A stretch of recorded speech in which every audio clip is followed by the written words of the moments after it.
Hey guys, this is Kensura, Madao Sushi and Pishibanosuke online. Don't worry about the names, I'm just here to talk about Tokon. I don't usually do videos that often where I'm talking over it, so I am just sort of doing this in a single take, and hopefully it is beneficial to some. It's not going to fix a whole lot of problems. I'm going to just preface that I'm going to have a fix or a small little tweak at the very end that is very specific to my graphics card. I do run a 3080 Ti, and I also specifically run G-Sync. So there are some things that might apply to you, some things that may not. For anybody that does not have a G-Sync or a Freesync, I'm not sure what the AMD counterpart is, monitor, then what you're probably going to end up having to do is just deal with doing V-Sync itself and having to deal with maybe potential input lag, just a slight bit. But the idea behind this, once again, is trying to keep it steady at 60. So I'm just going to go over my settings real quick. Let's see. We'll just go to options in here.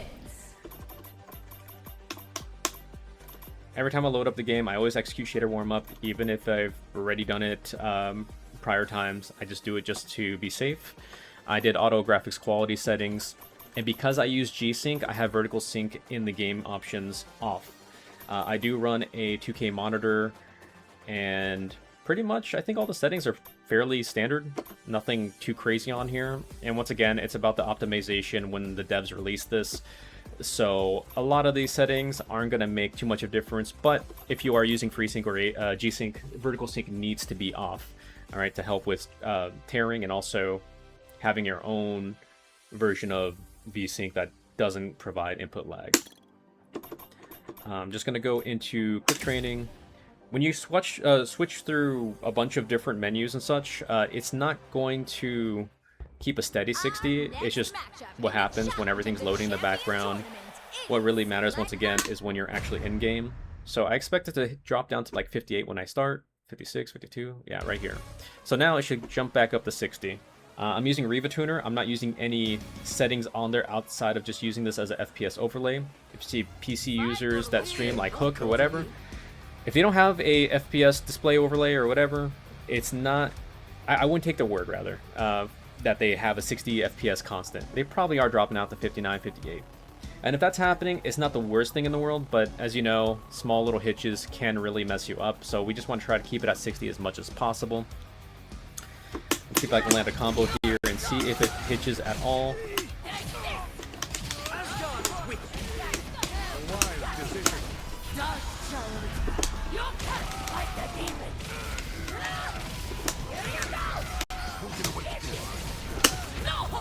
Alright, so far so good. Drops to 59 as that hits and connects, but we'll see if it drops anymore. One thing you gotta keep in mind is I don't usually record, I don't usually restream. Maybe I get back to it, I don't know. But even with all that load on the other end, recording this, I'm still able to land this combo without any real input issues. And for the most part, staying at 60 where it matters. It didn't drop during the combo, which means if it's only lagging for a brief moment, well, they gotta watch that cutscene as they die, then that's not the worst thing, right?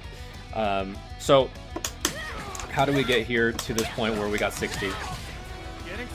And by the way, if you guys go to menu and stuff like that, don't worry about the FPS counter. It's just what happens. It's gonna drop down because of that little transition. But let's go to how did we get to getting a more solid 60 FPS? And if I ramble a little bit, tough shit. Like I said, I'm recording everything in one take. The first thing is,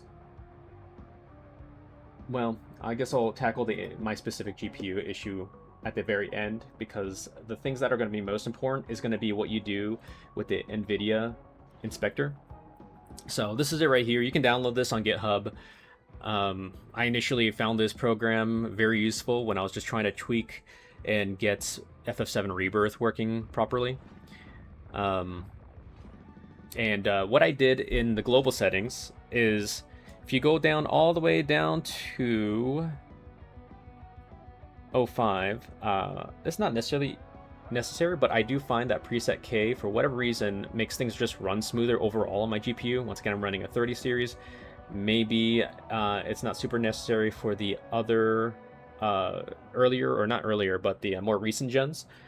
But If you have a 3080 Ti, it's still a beast of a GPU, and you shouldn't really need to upgrade until, I don't even know, maybe they come up with a new architecture for their GPU archetype. But we're looking at the DLSS. I just have this on right here. By default to off because it's not technically officially supported by NVIDIA. And then I have it to preset K. Everything else on here don't really do a whole lot. This one's important. Rebar enable, no clue what it does.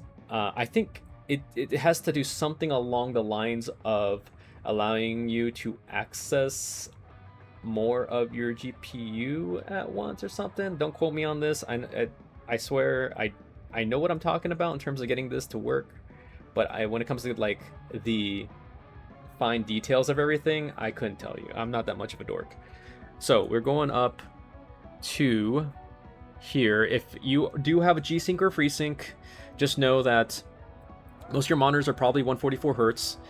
You usually want to limit it 3 FPS under. I have it set to full screen and windowed. I make sure vertical sync is on. Actually, this should actually be set to force on. All right, so I'm gonna set that to force on. Actually, yeah, I should be forced on. That was a little thing I kind of missed on my own. All right, so we want to have that on here, and we go to. Actually, yeah, that's it for here. Okay, cool. So that's not many settings that you have to change on here. It's just a lot of spaghetti that you're looking at when you have all these settings to kind of mess around with, and it can get overwhelming. But as to recap, frame limiter, doesn't matter. This is the global settings. So 141 FPS for me because I have a 144 refresh rate on my monitor, and I wanted to make sure there's no stutter and we don't have any tearing, so I keep it 3 FPS under.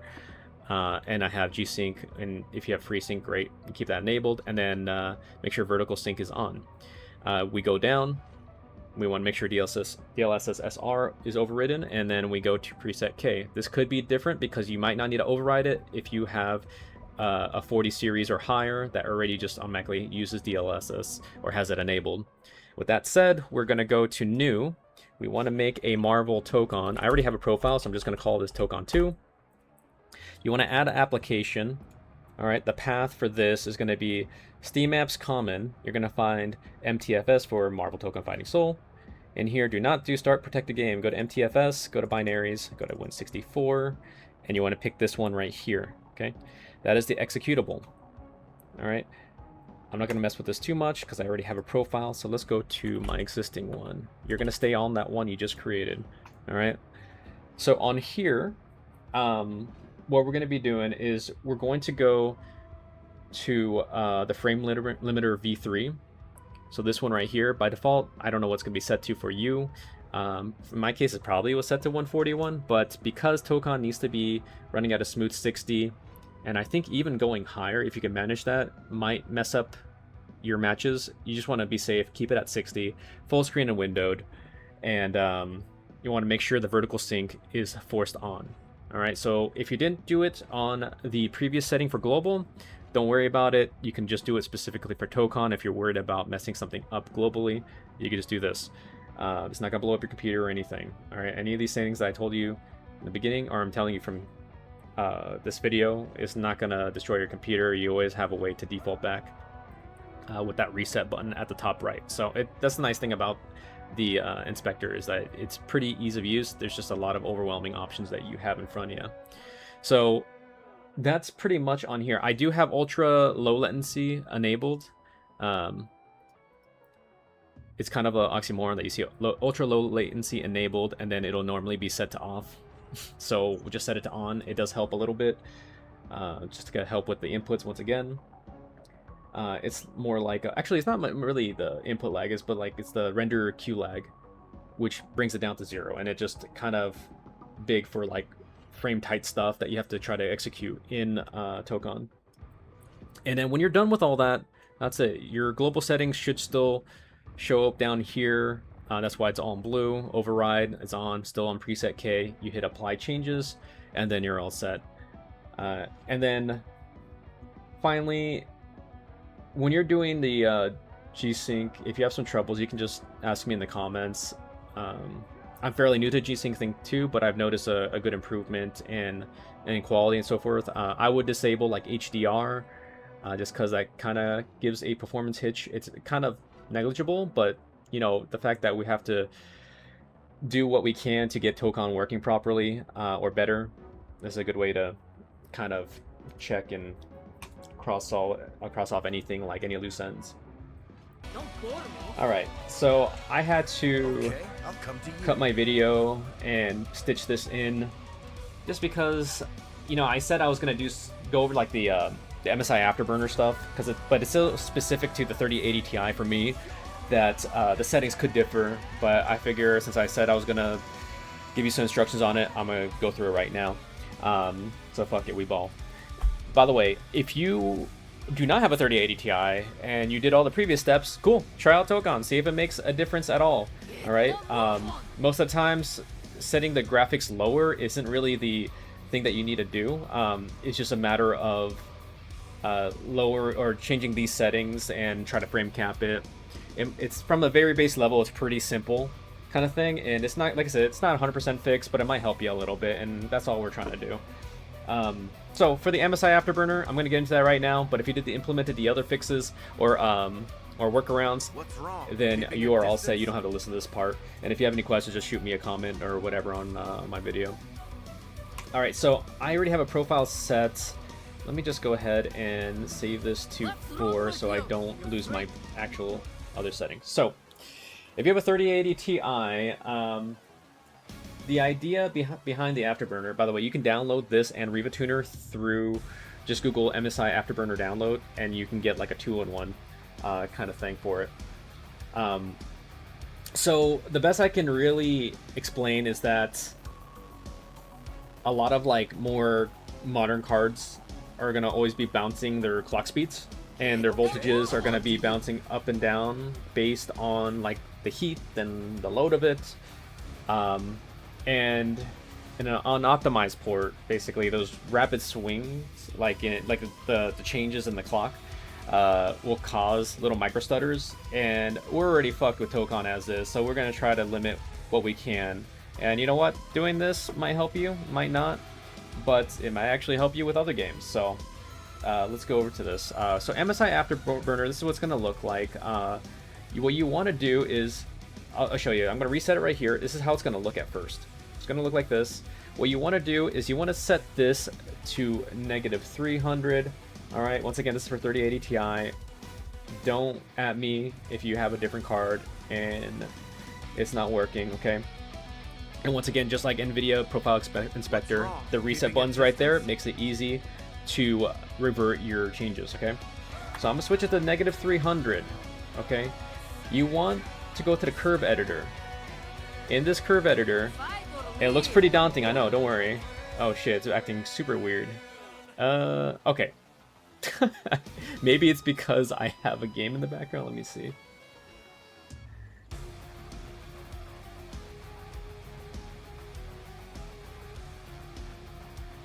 Oh, no, let me bring it back over here. Okay, there's nothing wrong with it. I just looked like it was lagging because I think it's just reading and measuring what's happening in the fluctuation on the right, or like in that little perforated thingy. So what you want to go to is 900. Okay, you want to take this low volt, and for this specifically, you want to take this up to the single dot by itself up to 900.